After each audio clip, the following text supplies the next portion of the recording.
The band that almost broke her, she stretched the band slowly between her palms, feeling the familiar resistance, but this time, something felt different. A sharp pull in her shoulder that hadn't been there yesterday. Most people blame their bodies when pain shows up during exercise. She blamed herself. Maybe she wasn't doing it right. Maybe her form was off. Maybe she just wasn't cut out for this. But the truth was far simpler and far more dangerous. Resistance bands have become one of the most popular fitness tools on the planet. Portable, affordable, effective. You see them in hotel rooms, home gyms, and physical therapy clinics. They promise strength without the weight of traditional equipment. But what most people don't realize is that these simple rubber loops can cause serious injury when used incorrectly. And the mistakes, they're far more common than anyone wants to admit. She had started using bands 6 months earlier, after her knees began protesting during weighted squats. The trainer at her gym suggested bands as a gentler alternative. Low impact, he said. Easy on the joints.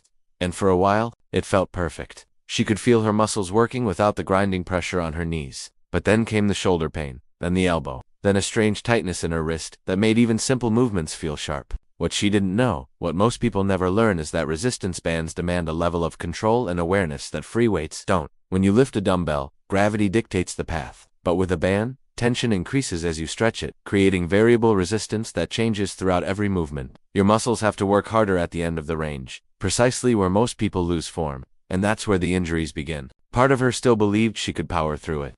That rest wasn't the answer. That stopping meant failure. So she kept going, adjusting her grip, shortening the band, trying different angles. Each session became a negotiation with pain. She told herself it was normal that building strength always felt uncomfortable. But discomfort and injury speak different languages. One teaches, the other warns. Then came the moment that changed everything. She was mid-rep during a chest press, arms extended, band stretched tight across her back, and then snap. The band broke. Not dramatically, not with violence, just a quiet release that sent her hands flying backward, her shoulder joint hyperextending in a direction it was never meant to go. The pain was immediate, breathtaking, the kind that makes you understand, instantly, that something is very wrong. Researchers at the University of Wisconsin studied resistance band injuries over a 3-year period and found something unsettling. Nearly 40% of band-related injuries were caused by equipment failure, worn bands breaking mid-use, but the majority, they came from improper technique, insufficient warm-up, and using bands that were either too strong or too weak for the intended exercise. The body doesn't forgive imbalance. It compensates until it can't anymore. Then it breaks down. She sat on the gym floor, cradling her shoulder, feeling foolish and frustrated. How could something so simple cause so much damage? But that was the illusion, the belief that simplicity meant safety. Resistance bands are tools, just like any other, and tools require knowledge, respect, and proper use. Without those, even the gentlest equipment can harm. What would you do in that moment? Keep pushing? Stop entirely? She chose something in between. She chose to learn.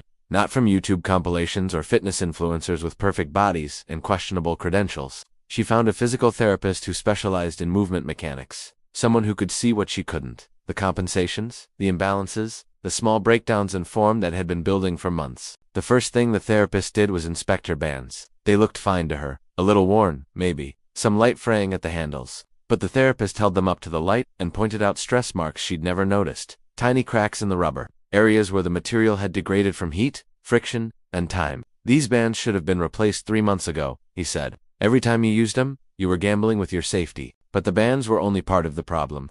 The bigger issue was how she was using them. She had been anchoring them around fixed objects without checking stability. She had been standing on them without centering her weight properly. She had been pulling with momentum instead of control, letting the band snap back instead of resisting the return phase.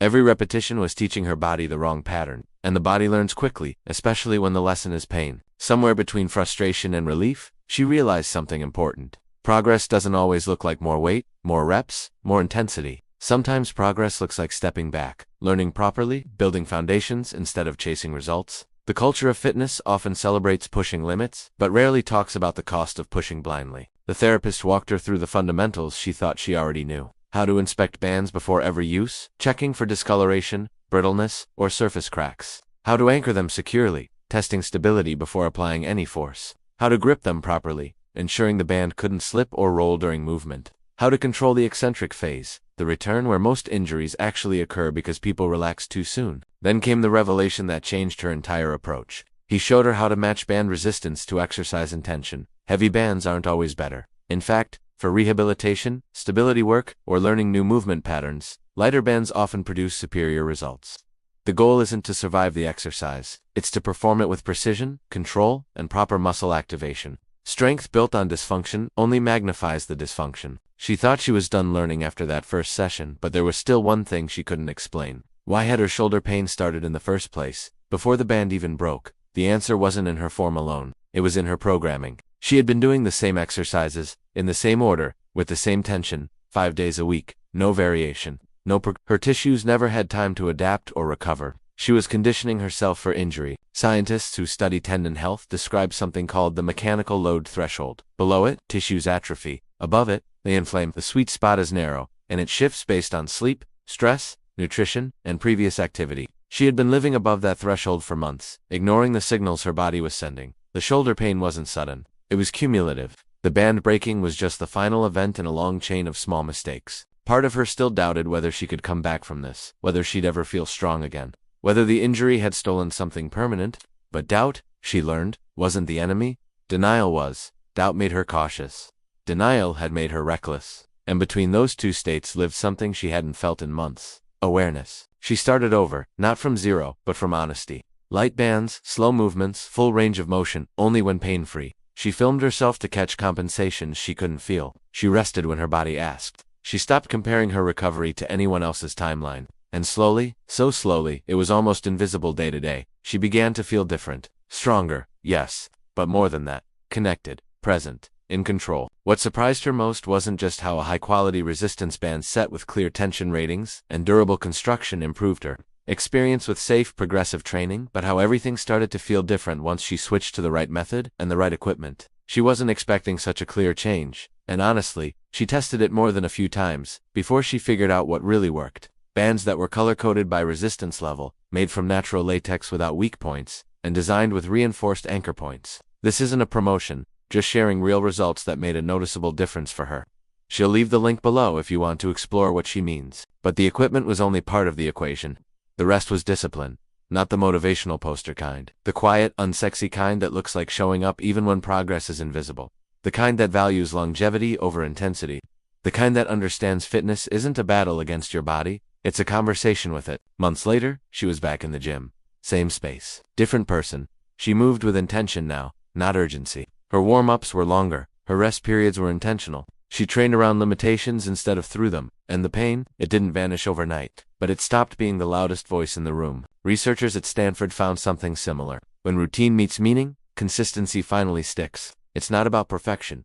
It's about showing up with awareness. About asking better questions. About treating your body like something worth protecting, not conquering. The people who sustain their fitness into older age aren't the ones who train hardest. They're the ones who train smartest. She laughed one morning, realizing that progress didn't always look like progress. Some weeks, her wins were invisible. No weight added, no new personal record. Just the absence of pain. Just the ability to move freely. Just the quiet confidence that came from knowing her body could trust her again. And that, she realized, was worth more than any number on a scale or any mirror selfie. Sometimes we only understand strength when it's tested, not by how much we can lift, but by how wisely we choose what to carry. The strongest people aren't the ones who never get hurt. They're the ones who learn from it, who adapt, who rebuild with more knowledge than they had before. When she looked in the mirror again, it wasn't her reflection that had changed. It was what she believed about herself. She wasn't fragile. She wasn't broken. She was human. And humans, when given the right tools and the right guidance, are far more resilient than we give ourselves credit for. The mistakes she made with resistance bands weren't unique. They're happening right now, in gyms and living rooms across the world. People using worn-out equipment, skipping warm-ups, chasing intensity over integrity, ignoring pain until it becomes injury. But every single one of those mistakes is preventable. Not with perfection, just with awareness, with education, with the willingness to slow down long enough to do things right. Her story isn't special because she recovered. It's special because she stopped pretending she didn't need help, because she traded ego for wisdom, because she decided that being able to move freely at 60 mattered more than looking impressive at 30. And that shift, that quiet, unfiltered shift in priority, is where real transformation lives. Tell us what part of this story resonated most and where you're watching from. See you in the next video. Bye.